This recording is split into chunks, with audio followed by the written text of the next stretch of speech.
अध्यात्म, ज्ञान और मोक्ष के कारक ग्रह केतु अपने स्वयं के मघा नक्षत्र में 29 मार्च 2026 से 5 दिसंबर 2026 तक गोचर करेंगे, जहां एक तरफ मघा का चिन्ह सिंहासन है जो अधिकार प्राप्ति को दिखाता है, तो वहीं मघा गणांत नक्षत्र भी है जो परिश्रम व परिवर्तन देगा, जिससे समाज और सरकार की दिशा बदलेगी और यह सब कुछ उथल पुथल भरा होगा। मघा नक्षत्र के बारे में, यदि मंगल बकरी होकर मघा नक्षत्र में जाता है तो समाज में उपद्रव देता है, और चंद्रमा यदि मघा नक्षत्र में जाए तो पितरों को श्राद्ध एवं तर्पण देने से व्यक्ति भाग्यशाली बनता है। तो यहाँ पर यह समझ लेना चाहिए कि अपने स्वामी केतु की तरह मघा भी द्वि स्वभाव नक्षत्र, डुअल नेचर, यानी एक तरफ तो यह आतंक उपद्रव देता है और दूसरी तरफ अधिकार और मोक्ष भी देता है। इस वीडियो में हम समझेंगे कि मघा नक्षत्र में गोचर का सभी 12 राशियों को क्या प्रभाव मिलेगा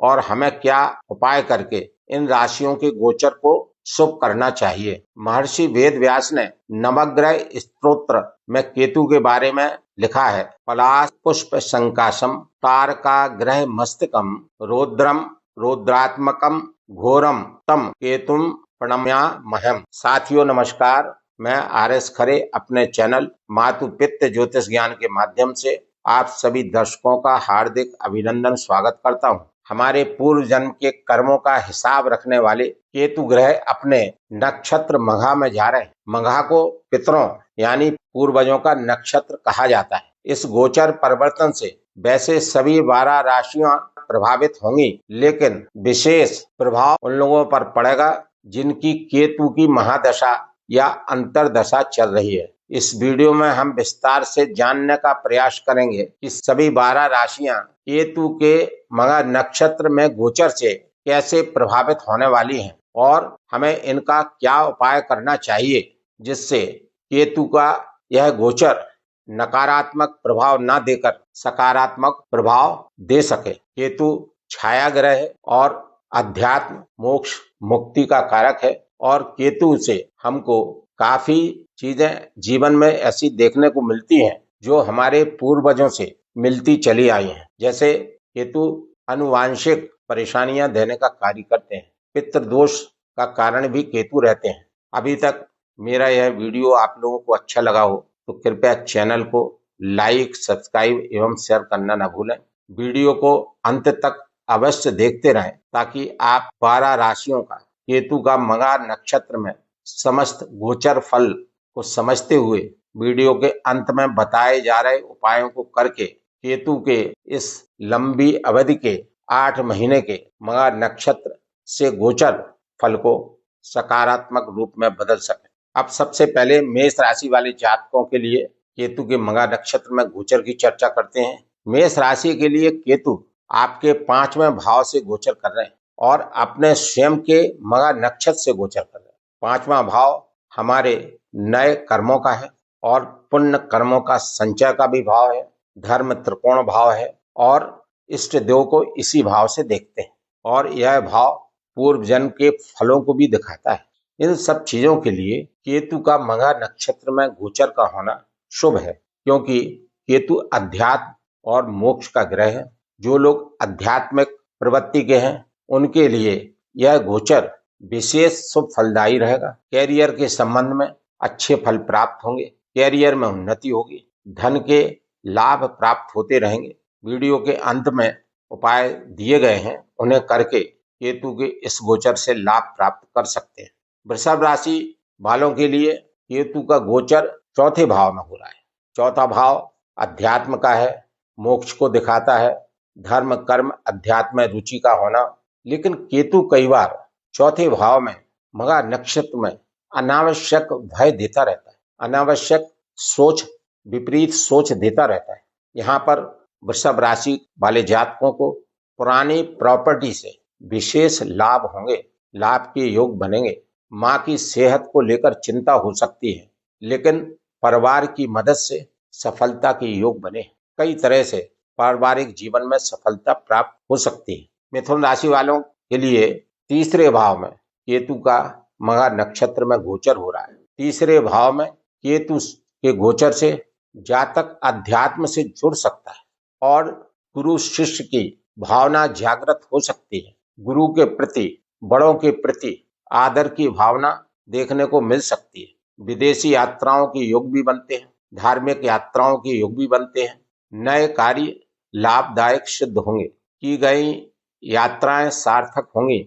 जो लोग किसी भी तरह की हीलिंग का कार्य करते हैं, जो लोग डॉक्टर हैं, टीचर हैं, योगा टीचर हैं, एस्ट्रोलॉजर हैं, किसी भी तरह की हीलिंग का कार्य करते हैं, उन मिथुन राशि वाले जातकों के लिए केतु का मघा नक्षत्र में अगले 8 माह के लिए गोचर बेहद शानदार है। कर्क राशि वाले जातकों के द्वितीय भाव में केतु का मघा नक्षत्र में गोचर धन की हानि करा सकता है। अतः आप धन का कहीं भी निवेश करें तो बहुत सोच समझकर धन का निवेश करें। मघा नक्षत्र एक कठोर नक्षत्र है, उठा पटक करने वाला नक्षत्र है, जिससे कई तरह के परिवर्तन देखने को मिलते हैं। क्योंकि दूसरा भाव वाणी का है, धन का है, परिवार का है, कुटुंब का है। तो यहाँ पर इस गोचर अवधि में यदि आप वाणी पर संयम रखते हैं, कटु वाणी से बचते हैं, तो यह नक्षत्र आपको बहुत कुछ दे सकता है। इसलिए इस नक्षत्र गोचर में आपको कटु वाणी, पारिवारिक कलह झगड़े से बचना चाहिए। कई बार पारिवारिक और घरेलू जीवन में बेहद सकारात्मक बदलाव देखने को मिलेंगे। सिंह राशि के लिए केतु आपकी राशि के ऊपर से गुजर रहे हैं और शनि की ढैया का भी प्रभाव आप पर है। तो सिंह राशि वाले जातकों पर केतु का मघा नक्षत्र से गुजरना कई नए परिवर्तन ला सकता है और यह परिवर्तन आपके पक्ष में भी हो सकते हैं। कई बार व्यक्ति उदासीन हो जाता है और कई बार सही समय पर सही डिसीजन नहीं ले पाता है। अचानक जॉब में परेशानी भी आ सकती है, लेकिन उच्च शिक्षा और विदेश में रह रहे लोगों के लिए अच्छा है। वीडियो के अंत में बताए जा रहे उपायों को यदि करेंगे तो सिंह राशि वाले जातकों के लिए मघा नक्षत्र में यह गोचर काफी लाभदायक एवं प्रभावशाली हो सकता है। कन्या राशि के लिए केतु आपके 12वें भाव से गोचर कर रहे हैं और 12वें भाव में केतु का गोचर बेहद शानदार माना गया है, क्योंकि केतु मोक्ष के कारक हैं, मुक्ति के कारक हैं। इसलिए कन्या राशि वाले जातकों के लिए केतु का 12th हाउस में मघा नक्षत्र में गोचर बेहद शुभ माना गया है। 12वां भाव मुक्ति है, मोक्ष का है और केतु इसके लिए जाने जाते हैं। खास तौर पर मघा नक्षत्र परिवर्तन को दिखाता है, यानी किसी चीज का मिलना। आपके रुके हुए कार्य अवश्य पूर्ण होंगे। ऐसे ऐसे कार्य जो वर्षों से लंबित थे, नहीं हो पाए थे और अटके हुए थे, वह संपूर्ण कार्य कन्या राशि वाले जातकों के 12वें भाव में केतु के मघा नक्षत्र के गोचर से पूर्ण होंगे। शत्रुओं का नाश होगा।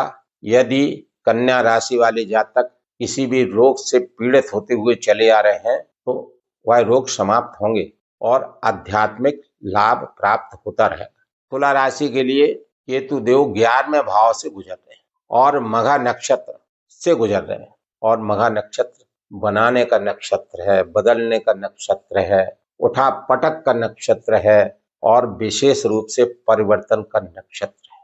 और केतु देव स्टेटस को बदलने के लिए जाने जाते हैं। स्टेटस में चेंज देने का कार्य केतु देव करते हैं। तो यहाँ पर तुला राशि वाले जातकों के कैरियर में विशेष बदलाव देखने को मिलेंगे। नए नए अवसर तुला राशि वाले जातकों को प्राप्त हो सकते हैं। आर्थिक स्थिति बेहद मजबूत रहेगी। केतु देव 11वें भाव में गोचर करते हुए गुप्त शत्रु बढ़ा सकते हैं, जिन पर आपको नजर रखना होगी और अपना ध्यान रखना होगा। लेकिन धन के मामले में आपकी स्थिति पहले से कई गुना बेटर होगी और लंबी लंबी योजनाओं के लाभ प्राप्त हो सकते हैं। वृश्चिक राशि के लिए केतु देव 10वें भाव से गुजर रहे हैं। 10वां भाव कर्म का भाव है, कैरियर का भाव है और यहाँ पर गोचर करते हुए केतु कंफ्यूजन क्रिएट करने का कार्य करते हैं। और मघा नक्षत्र की टेंडेंसी है परिवर्तन लाने की, चेंजेस करने की, उठापटक करने की। तो यहाँ पर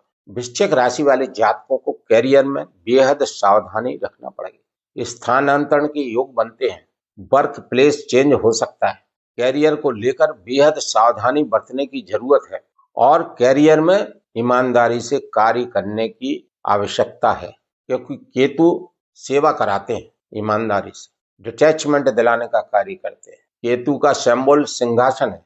आप सिंहासन पर बैठकर सेवा करें, खुद के उपभोगों से दूर रहकर निस्वार्थ सेवा करना, ईमानदारी से सेवा करना। जो वृश्चिक राशि वाले जातक केतु के दशम भाव में मघा नक्षत्र के गोचर से ईमानदारी से कैरियर में कार्य करते रहेंगे, मेहनत करते रहेंगे, सेवा भाव रखेंगे, तो कैरियर में बड़े बड़े परिवर्तन वृश्चिक राशि वाले जातकों को प्राप्त होंगे। और यदि कैरियर में ईमानदारी से कार्य नहीं किया तो केतु के इस मघा नक्षत्र के गोचर से कैरियर में आपको परेशानी देखने को मिल सकती है। धनु राशि के लिए केतु नवे भाव से गोचर कर रहे हैं। नमा भाव धर्म का है, भाग्य का है और पिता का है।